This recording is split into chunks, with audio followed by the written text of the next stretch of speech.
Здравствуйте, дорогие подписчики и зрители моего канала. Благодарю вас, что смотрите мои видео. Именно вы вдохновляете меня на новые шедевры кулинарии. Сегодня готовлю замечательный, очень вкусный летний суп под названием окрошка. Рецепт у меня будет на кефире. Я знаю, что многие готовят окрошку на квасе, как-нибудь и этот рецепт я тоже приготовлю. А сегодня замечательная, наивкуснейшая окрошечка на кефире. Это блюдо утоляет одновременно и голод, и жажду, поэтому наиболее популярно это блюдо в летнюю жару. Я подготовила необходимые продукты. Редис 300 грамм, огурцы свежие 300 грамм 3 штуки, зелень, зеленый лук, укроп, петрушка, картофель отварной взяла 3 штучки, отварила, охладила, почистила, отварные яйца, сваренные вкрутую 5 штук, для заливки у меня будет кефир 2,5% жирности, минеральная вода сильно газированная и для заправки горчица. Кроме этого понадобится колбаса, вареная колбаса 300 грамм и сметана 20% 200 грамм. Эти продукты у меня пока отдыхают в холодильнике, я их позже возьму. Название этого популярного народного супа окрошка происходит от слова «крошить», мелко нарезать, чем я сейчас и займусь.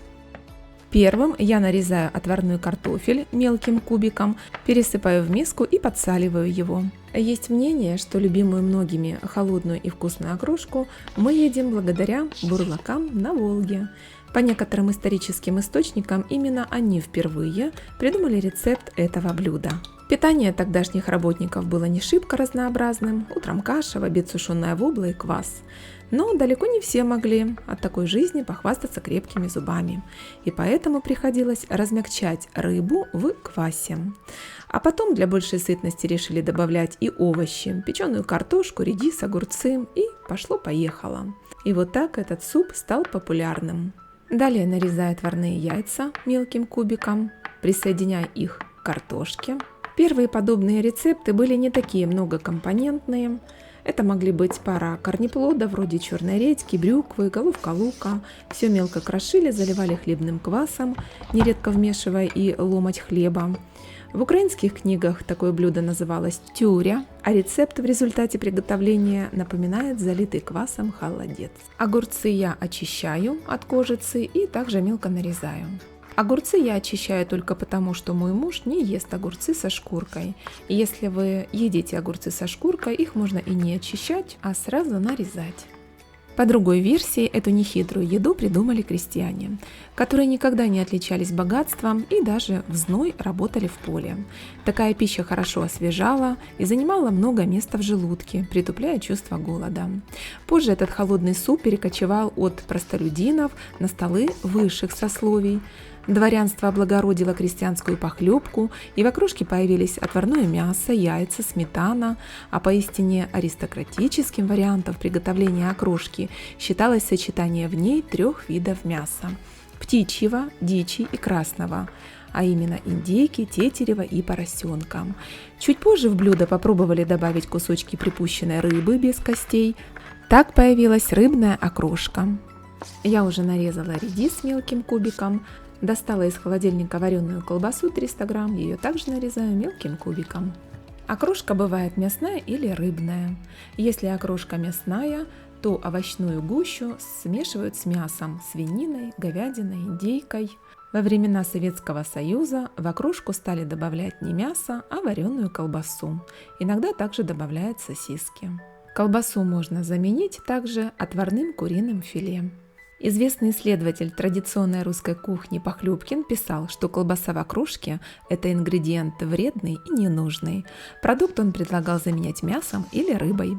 Поэтому уже на ваше усмотрение, пожалуйста, вы можете использовать или колбасу, или мясо. Большой пучок зелени мелко измельчаю. Изначально окрошку на Руси заправляли капустным или огуречным рассолом, но сейчас в каждой семье ее готовят по своему рецепту.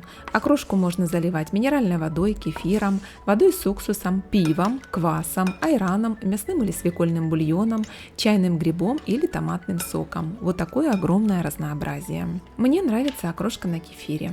Я добавляю кефир 2,5% жирности 1 литр, а также минеральную воду, сильно газированную. Сначала Сначала добавляю примерно 1 литр, потом буду добавлять по вкусу.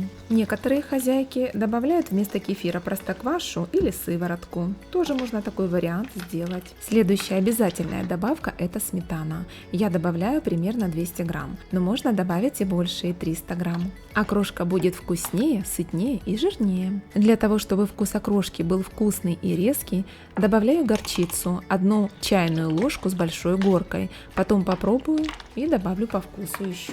Солю по вкусу, добавляю черный молотый перец, хорошенько все перемешиваю и добавляю еще немного минеральной воды. Всего минеральной воды у меня ушло примерно 1 литр и 250 миллилитров. Количество добавляемой воды определите самостоятельно по своему вкусу.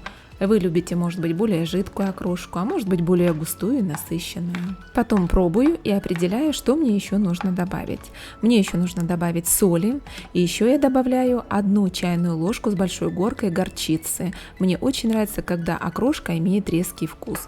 То есть всего я добавила горчицы 2 чайные ложки с горкой. Окрошка обязательно должна настояться, поэтому я помещаю ее в холодильник как минимум на 2 часа. Но лучше всего, если окрошка постоит ночь в холодильнике, при этом она натянется, все компоненты поженятся, и она будет просто изумительно вкусной. Поэтому чаще всего окрошку я делаю вечером, ставлю в холодильник, и уже с утра готовый холодный супчик. Как же приятно в летнюю жару порадовать себя порцией холодненькой вкусной окрошки. Из этого количества продуктов общий выход получается примерно 3,5-4 литра, в зависимости от количества воды добавленной. Поэтому рассчитывайте и берите ту посуду, в которую у вас точно она поместится. Ну вот и все. Благодарю вас, что досмотрели до конца. Если вам понравилось мое видео, мне будет очень приятно, если вы поставите лайк, напишите комментарий. Буду стараться радовать вас интересными рецептами. Желаю всем благополучия. До новых встреч. Пока-пока.